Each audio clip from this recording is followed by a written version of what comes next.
What's going on, everybody, and welcome back to the channel. Today I have another tutorial for you. I'm going to show you how to connect your DMX software with these Moka 360 pixel tubes.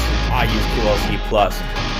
So with that, let's get into it. I'm going to show you how to set this up, program your Moka Pixel 360 tube to work with your DMX software. Now I'm working on version 1.1, but I'm pretty sure there may or may not be a firmware update since I made this video. So what I need you to do is go ahead and power it up. You're gonna hit that menu button and you're gonna look the mode that says Wireless DMX. See this Wireless DMX right there? What you're gonna do is you wanna hold this ENET button in. 1, 2, 3. See it says GZ? Alright.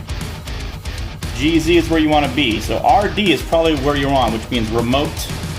And something else, I have no freaking idea. But GZ is, for me, Go Zone. It's the Go Zone, baby. Go ahead and hit that enter button.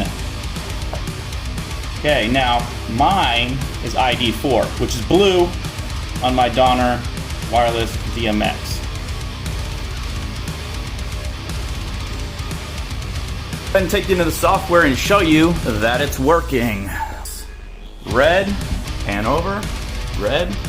More pan back, green, so we got green, and of course I've got all my FX here because I pre-programmed and it took forever, and there you go.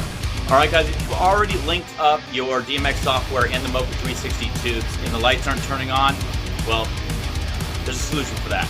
Just go through your menu until you actually get to the channel, the address, and once you hit the address, boom, they all come on.